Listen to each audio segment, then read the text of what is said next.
每天必挨2巴掌，却从不还手，反倒靠急促呼吸压下怒火，似乎在克制着什么。刚平复好，又是1巴掌，他明显怒了，心率直接飙到146，他赶紧喊对方停手，再来一下估计真扛不住了。生活里他更是乖得像只小绵羊，明知恶霸故意撞他找茬，也不吭一声，只是默默换好工作服，开始日复一日的枯燥劳动。然而这天干活时，他不小心划破了手指，滴下来的血珠跟装了加速器似的，穿过铁丝网，朝着下方运转的流水线狂奔而去。瞧见这一幕，男人吓得脸都白了，连忙喊同伴关掉电源，自己撒腿就冲向传送带，仔仔细细排查每一个饮料瓶，总算有惊无险找到了那滴血。他松了口气，赶紧掏出手帕擦干净血迹，接着咬开502抹在伤口上，生怕再出意外。本以为这下万无一失了，他示意领导可以开工，没想到还是有几滴血留在了饮料瓶上。随着传送带进入灌装车间，灌满果之后，这瓶带血的饮料被工人打包从巴西运往美国，经过层层关税，最终被一个漫画家从超市买走。谁能想到老头就喝了一口，当场心脏爆裂领了盒饭。这消息很快传到罗斯将军耳朵里，经过化验，他们发现果汁里含有大量伽马射线，老头是被辐射给弄死的。罗斯二话不说拉起一支特种小队，还去皇家陆战队借了个狠人布朗上将。路上罗斯只说班纳是逃犯，让大家只准用麻醉枪，必须活捉他。卫星一定位，他们很快摸到班纳住处，破门后对着床就是一顿疯狂输出，结果床上鬼影都没有。5年的逃亡早把班纳练成了人形雷达，稍微有点风吹草动，他立马提桶跑路，结果一拐角正好撞上布朗和追兵。靠着对地形的熟悉，班纳几下就把那群特种小队给甩出几条街。但跑着跑着还得盯着心率表，数字一超就得立刻停下来平复心情，不然就会失去理智，变成一头被怒火操控的怪物。好不容易摆脱追兵，一拐角撞上一群混混，他赶紧赔笑脸道歉，求对方高抬贵手放自己一马。可小混混们不依不饶，追到工厂里要让他感受一下巴西人民的毒打。他们不知道班纳心率只要踩到200，体内的浩克就会顶号，还不等混混继续输出，就被一把拖住脚，像扔垃圾一样甩了出去。黑灯瞎火中，那道恐怖的大块头冒了出来，其他混混当场吓得魂飞魄散，裤腿都跑冒烟了，跑得慢的还是没逃掉。布朗这才反应过来，他们要抓的哪是逃犯，根本就是一头巨型猛兽。特种小队的麻醉针连浩克的皮肤都扎不穿，反而把他给彻底惹毛了，没辙了，只能换实弹。特种兵们扳机扣到底，子弹跟下雨似的往浩克身上招呼，像帮他挠痒痒一样。特种兵见状甩出一枚震爆弹，这下真的把浩克给激怒了，他推出一根油管桶怼回去，别的兵吓得往后退，只有布朗追着不放。他对眼前这浑身力量的绿巨人来了兴趣，但浩克没心思和他磨叽，直接砸穿墙壁逃走了。抓捕任务又黄了，布朗在班纳包里翻到一张女人照片，他以为那是帮凶。罗斯将军拿走照片，告诉他这事跟这个女人没关系，她是班纳的女友贝蒂，也是自己的女儿。布朗对刚才发生的事满脑子问号，认定是那个绿色怪物帮班纳逃走的。没办法，罗斯将军只好把真相全盘托出。其实早在2战期间，美军就启动了超级士兵计划，班纳是当时最顶尖的物理学家，很快被招进了秘密项目。可一次实验中出了意外，他把自己暴露在了伽马射线里，从此他体内的细胞发生了不可逆的变异，只要情绪失控，心率冲破200，他就会变成绿巨人。那场失控中，他打伤了女友贝蒂，掀翻了自己的老丈人罗斯将军，差点把整座基地夷为平地。为了不再伤到爱人，他跑到巴西贫民窟过起隐居的日子，日常靠巴西柔术和挨巴掌管理情绪，防止体内的野兽失控。逃亡期间，他一直在网上跟一个叫蓝先生的科学家保持联系，想靠对方研发解药。这天蓝先生寄来一朵小白花，说能抑制变异病毒。班纳立马忙活起来，花瓣剪碎倒进杀菌剂，反复研磨，得到青色萃取液，再放入搅拌器中进行加工和蒸馏，一瓶自制解毒剂就做好了。接下来就是血样测试，他先滴上几滴解毒剂，再放显微镜下看效果，绿色细胞开始变红，说明有了反应。还没来得及高兴，细胞突然暴动膨胀，连载玻片都顶不住碎掉，实验再次翻车。唯一好消息是折腾下来他血液里伽马含量降了不少。蓝先生劝班纳最好带着原始数据亲自前往美国接受治疗，不然单靠班纳寄给他的血液样本，解药怕是很难研发成功。班纳本来还在纠结，被罗斯盯上后也顾不上那么多了，只能想办法回到美国。他搭乘顺风车来到了附近的小镇，身无分文的他光脚走在石子路上，累了就随便找个地方靠一靠，饿了去菜市场捡菜叶子。曾经的天才科学家现在衣不蔽体，被小孩当乞丐打发，但他也不矫情，用讨来的那点钱买了条超大号裤子，徒步朝目的地出发，1600公里，不到17天走完，只为早点见到女友。可现实又给了他一记重拳，他潜入当年的实验室想考数据，发现所有资料都被罗斯清空了，而且罗斯已经把他视为军方私有财产，说什么也得抓回来继续研究。为了确保下次行动万无一失，将军从实验室里取出了尘封已久的超级血清，当年史蒂夫一针下去就化身为美国队长，跟谁都五五开。这次他们不止加大剂量打进布朗体内，还用钢架把他整个人固定住，又一针补进去，直捅骨髓深处，后背疼得撕心裂肺。布朗咬死牙关一声不吭，他知道道这是变强必须付出的代价。而此时班纳还不知道罗斯那边的操作，他躲进老朋友斯坦的披萨店里。刚好这天贝蒂带着现任男友来吃东西，班纳推门就跟贝蒂撞了个正脸。贝蒂以为自己眼睛出了问题，赶紧追过去确认。班纳缩在角落，硬憋着眼泪不敢出声。贝蒂追问斯坦，求他说真话，斯坦只能和盘托出。班纳走在倾盆大雨里，贝蒂开车追了上来，两人在雨里抱成一团。为了不连累女友，班纳这些年愣是没联系过他一次。贝蒂把他带回住处，把存了实验室数据的 U 盘塞给他。到了晚上，气氛刚好到位，他们正要深入了解时，心律器直接报警，再不停下来，浩克就要出来砸场了。两人只好分房睡，各怀心事熬了一夜。第二天，班纳准备悄悄走，结果罗斯已经带人杀过来了。告密的正是贝蒂的现男友。班纳被逼到图书馆，他拿出 U 盘塞进喉咙里，刚跑没多远，士兵前后堵截，把他困在走廊上。将军下令放催泪瓦斯弹，要逼他乖乖就范。班纳赶紧用衣服捂住口鼻，贝蒂急忙跑过去想要阻止，眼瞅着心爱之人被士兵摁在地上，班纳瞬间怒气爆表。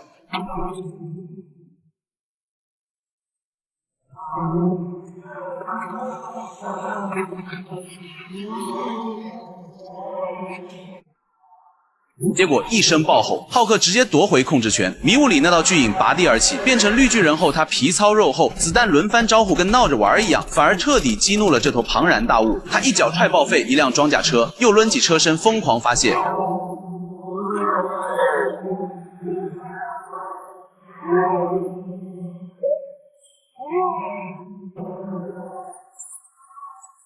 没一会儿，人类这边的装甲车就全被他摧毁了。将军赶紧把注射过超级血清的布朗派上去，早就按捺不住的布朗抄起榴弹炮对着浩克猛轰。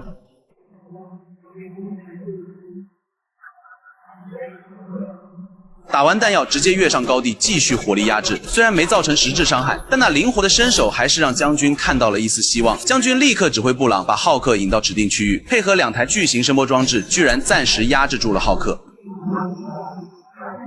女友急得不行，冲上去求父亲别伤害浩克。将军一把把他推开，贝蒂的惨叫声传到浩克耳朵里，他的愤怒值瞬间又爆表了，忍痛从地上捡起一块盾牌状的铁板，站起来一记投掷，直接把装甲车劈成2半，纵身一跳踩烂另一辆。地面部队已经全员报废，仗着自己打过超级血清的布朗还想上去碰一碰，殊不知就是史蒂夫本人也不敢主动招惹这头肌肉怪物。结果布朗被一顿输出，浑身多处骨折，倒在地上起不来了。将军只能全员撤退，准备用武装直升机进行火力覆盖。这时他女儿却冲上前想唤醒浩克的理智，面对突如其来的火力输出，浩克转身张开庞大的身体替他挡住密集子弹，反手掷出铁板击落直升机。